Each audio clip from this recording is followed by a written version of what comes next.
And another thing that was interesting is that Well, no, for a lot of I just thought this was kind of academically interesting. So a lot of these clients will get match grant money that comes from the government, and a lot of times, almost all of that money will remit back to the country forward rather than so that was also. What is that money called? It's match grant, and it typically it's for folks that aren't able to, get to a point of self-sufficiency right away once they're in America. And it's also a point of sensitivity because they feel particularly enthusiastic about it. It's over there. Due to the sensitive nature of the source of that money, and then transfer it out. Thank you. Where is the source of that money? The United States. Okay. It's interesting because they're an actual resettlement agency. Our agency kind of picks up after that, after services have kind of dropped off, like past, checkpoints where you're not looking for certain things, and so come here, and most of the time that money is gone by the time they get to us. So that's definitely something that everyone helps with too. And which groups are eligible for the resettlement? Well, I mean, pretty much any group that arrives Just in not for America.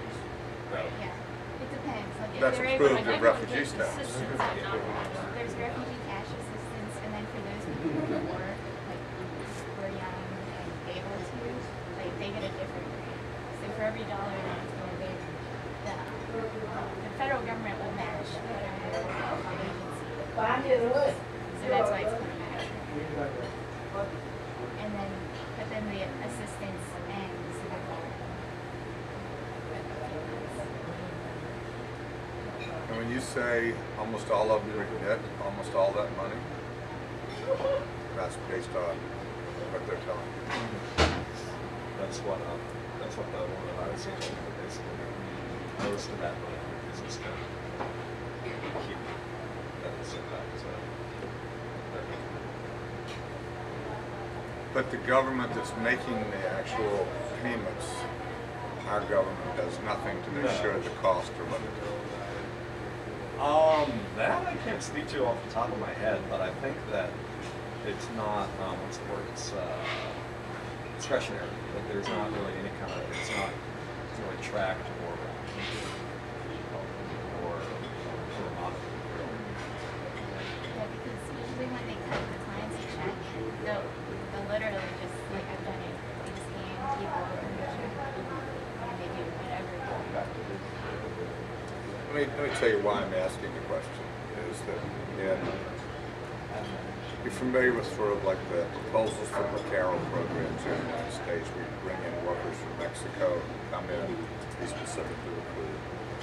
So there is in fact a program a lot like that still in Canada. We haven't had a ACORN program for 20 years or something here in the United States. It's basically a farm worker exploitation program. But in Canada, there still is a program where they specifically recruit from certain states in Mexico that are partners sign, agreements to deliver a quota of people to Canada to specifically, lower Quebec and Ontario provinces to work in farm harvest. 6-month contract, 3 months contract, 9 months contract for winter. And they are specifically recruited by their countries because they will remit money. So a huge issue for us with these programs, we keep trying to get our arms around the campaign, is how if Canada, if this is a multinational agreement, there is nothing that's, and because so much of it is based on sending money back home as part of public policy, why aren't they assuring cheaper remittances? Because they're still letting people be ripped off in terms of remittances. But here, they wouldn't say that part of the public policy is remittances, they're just saying that's what really happens. And if I had to guess, I'd say that they would probably, just in the political culture of Georgia, they probably wouldn't want the idea that that's policy. It's federal money, not state. It is federal money, isn't it? But certainly it's a huge issue, you know, in Texas and parts of Louisiana, about the tension of Vietnamese getting, you know, payments from the U.S. to be here. Why are they taking our jobs in the seafood industry or whatever? Okay. Well, if we hear that remittances come into this payment thing, it's interesting for the same thing. It's just ridiculous that there are essentially multinational agreements that they really turn their heads and let banks then rip people off with money transfer organization. That's perking my ears up. I know this is just a report, but okay, thank you. I can go next.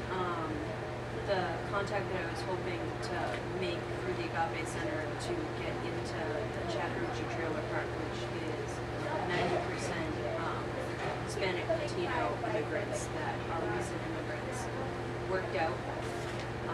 So as soon as all our documents are ready, they will bring me in and take me around survey through the entire trailer park, which has the best estimates is 300 residents, but there is no official count. This is like the Hispanic. Yep. And where is this one? It's in northern Atlanta. In the city. In the city, yep. Just south of Buckhead. But it's a very large population, and I wasn't sure if I'd be able to get in there the way I hoped to for a little while, but it looks like it's gonna work out because he said as soon as I can get all my documents, they can take them. Oh, that's me. Thank you so I'm not much. sure how she feels about it. And masala tea and whiskey. You? Young man. Obviously, this person taking you around, do the translate. There's You there'll be two can go people coming with me. When the food is ready, can I bring it? When the food is Oh, ready? absolutely. Yeah, we're. Okay. It's all about you, brother. There will actually be two people coming with me. A woman named Christina, who is the bilingual specialist at the Agape Center, and then one of my coworkers named, is it good? One of my coworkers named Bo, who is, it's hard to explain what he does, but he's one of the coordinators, one of the program coordinators, so he has really close relationships with the kids and their parents. And he's gonna bring me in with Christina, and there are 5 or so people that we know will definitely be willing to interview, and we think that they'll sort of help coordinate the line to get arrested. It'll be a multi-trip type of thing, but we're set up to start 5 people in the mission line.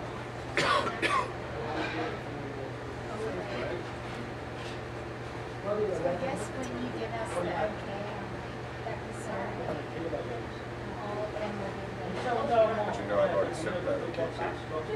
And those 5 people are Well, we also, wanted to add that one part. Are there others? Absolutely. That sounds like a great question.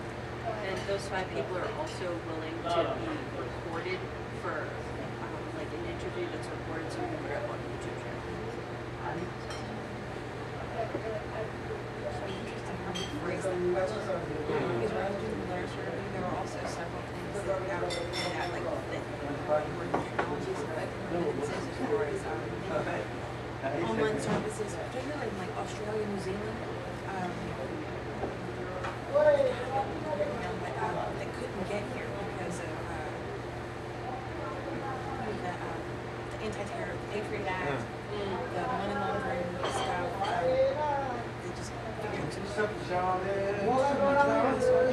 start introducing remittances, they're like a dollar per transaction. Yeah, there's also been increased use of cell phones, which I wasn't aware of. Yeah, we talked In about Africa, that. it's big. Kenya. So if we want to do like a couple of specific questions about those things, because we were trying to make it simple, like yes, no, no, no. Yeah, Instead of I an think open-ended. we had some drafted questions as far as alternative ways to send remittances and the technology. It didn't make it to this because it seemed like we wanted to make it. You're not going to get any good answers on technology on the U.S. standpoint. There is no good. Not a supported market. That's, I think, a very nice way to say it. It's not a supported market. Which is so surprising. Which is, Yeah. PayPal is so dangerous to move money through though, because PayPal's official policy that you agree to is when your money is digitized through their system, it is their money. It is no longer your money. They can freeze your account at any given point, which is why. That's a Julian Assange. Oh really? That's the whole WikiLeaks problem. That cut WikiLeaks right off at the knees. It's really bad because once your money goes in, it's not yours anymore until it comes out. Well, and some of these things you have to be, I mean, some of these things that people are still doing around us are technically not legal in the U.S. law, including mailing money in prescription bottles. Just an example to throw out there, I'm not sure. Yeah, I don't know where that came from. Yeah. You get a interviews, people who are willing to be interviewed with their money. And that's where, like, after people, oh, absolutely, we take it for the region. You order the veggie samosa or veggie momo? Who Chicken. ordered the veggie samosa? Veggie. Veggie momo, no veggie samosa. Yeah? He's struggling with your order. I know. Yeah, he Which really is committed to the curious. whole fried thing. really So, was. I mean, if you could just really much embrace fried samosas. As long as it's veggie, I'm not really He doesn't want you to break that. but I did find somebody who was willing to speak on camera. It's not really a population that we were focusing on. A friend Rodica, Rodi is Romanian. And actually there's a concentration. You actually brought this up, made me think of it, of Eastern European people out in London. And Rodi's actually brought several of her family members with us to back home. And she's very engaged in social media. It's actually kind of funny. I didn't really put it all together until today, but actually my father remits money back to our family in Croatia somewhat regularly, so I can also probably get my father to talk about it. Are we insisting that people be willing to put it No. on camera? No, it's not a Something prerequisite. we're asking if they would also. And how many on-camera interviews do you think we can absorb? That would have its own goal for it. We're just aiming for 5, right? Yes. I was hoping that. To see the, Video. that's just like an example. We just wanted to have a handful, we wanted to create some social media.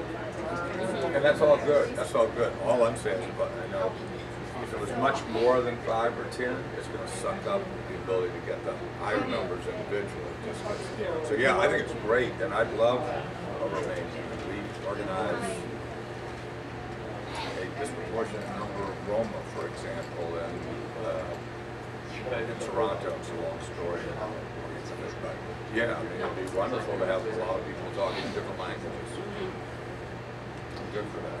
We can interview which I'm sure she remits site. Palestine. I'm working on getting a good quality camera because it's something I've been needing to do for a while. So I was like, well, honey, guess what we're doing? It should be here by Yeah, me too. Well, it's like, it's a flip camera, like it just flips out a USB drive. So they record in HD and get up to You can 8 do a good hours. job with it. I love it. And it's one I'm familiar with. So when we get if we get like a bunch of people that are willing to be on and they're willing to like set up a time, we go out to wherever they are and like you can introduce me to them and you can interview them and I can just record it. And that way you won't have to worry about recording while interviewing. And 19 has some legal meaning instead of Georgia. Or? No, it doesn't. We got that from the Salvation Army. But we were going to change that. That was just, we just thought it was very comprehensive, but easy to Extremely understand. comprehensive. Probably, if you're below 19, you can't be saved in the Salvation Army. I don't know. There's bound to be a history. Well, we'll put that on our research list. Problems I've had is like, Let's just not go there. Exactly. It's in the mango camp. You're still thinking about how you really feel about the essay. I do have one question though. When you were thinking of Mr. like absorb too much time with like video interviews and it's just that you want the bulk of the stuff to be survey material. Just don't want Well, to y'all have taken I think it's a great auditory and ambitious goal to do these 5-minute surveys. So,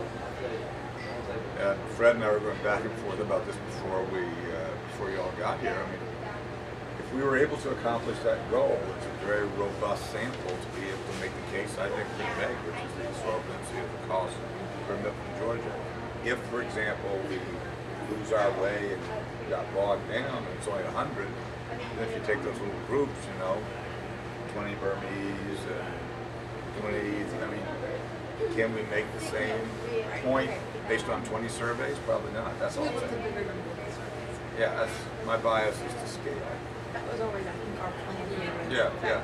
I like what you're saying on the whole photo, video. I think it's wonderful. It's just, how do you, it's a walking and chewing gum problem, which is just, that is the organizing. Just tell me if you hear cliches you've never heard before. I'd like to know when I ever hit one that you've never heard before. I wanna like make a note here. Yeah. this is new. I don't want to end up being an old soul or whatever it is. No, But, yeah. The cold hands, warm hug thing, that was new to me. Warm heart. Okay. Warm hug. I don't know, I You need heard to work warm on hug. this. Okay. Well, we didn't hug him. No, there was no hug. It was heart. Heart. It's implied hug. Yeah. No, Charlene is a hugger though. I am. So she was looking for reinforcement, wasn't she? Lamb korma. That's, one of them is mine. One is yours. And Jocko, And who is the next lamb korma? right over here. Gentleman over there. Oh, I hate for you to. Yeah, you're supporting separatism, but it's okay. We're obviously going to tape eating, so He's seated from we'll see how well people were raised. Oh gosh.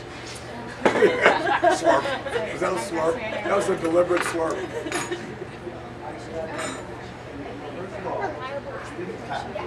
As far as their research, and then literature review, everything from the textbook frame, which is I understand is kind of notoriously corrupt and heavily influenced by China. So Love what you're learning at GSU.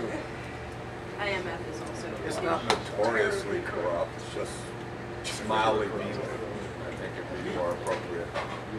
actually, Forbes just when I was looking for ways to cite that, Forbes actually used the term notoriously corrupt. So.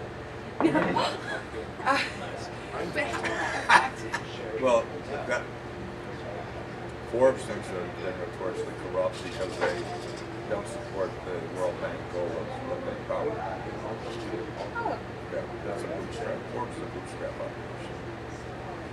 Here's the problem with the World Bank. The World Bank claims that we did the first paper you read on remittance justice.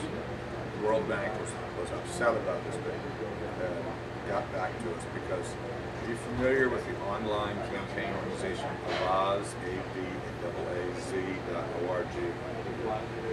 Well, it's sort of the international Move On, if you will. So you know what Move On is? MoveOn.org? Wow. You can enlighten us. Yeah. Okay. Well, I just want to. We're what? We're for learning. It's online. Mango, not so sure. Learning, we're still good. You can tell them what you Okay. think. Move On is a political online campaigning device. What you got now, brother? Chicken korma. Yep. And Navaratna korma. Is that veggie? Vegetarian? Yes, that's what you ordered. I don't know what it is, but it is Yeah, what you ordered. Navaratna korma. I remember it. Yeah, come on now. I remember that too. Don't let Good me. to know. So basically, this was started by two people in reaction to the Clinton impeachment. And they, in the early days of this internet stuff, they sent out emails, let's raise money, put signatures. We don't think there should be impeachment. So one of the largest individual supported political organizations online in the United States is MoveOn.org, which raises money through individual contributions on the internet to support political positions and different causes. So, you know, we need 50,000 to help make sure that, you know, so-and-so is approved as Secretary of State. Those people want to do that. Use that as political. So there are now similar types of organizations that exist in Canada, Australia, etc. And there's one that's sort of international, outfit of Oz, that is headquartered in right off of Union Square in New York. And now claims 10 million members. Interestingly, the largest number are in Brazil and France. The U.S. of Oz and Canada of Oz is fairly small, but it has built an online campaigning base. Now, so we pitched our campaign to Oz to see if we could get some traction, you know, around a petition, try to get 250,000 signatures to go to Western Union to lower their rates in South Dakota. Well, because the World Bank is cited at the 5% cap in our study, you all read the study. The World Bank, as soon as the Oz thing went out in conjunction with ACORN International, was all on the phone to the Oz people. I ended up having to deal with them because they like to think that they are helping support central banks in World Bank countries. We don't tell banks what to do, we support them. So we support the Federal Reserve.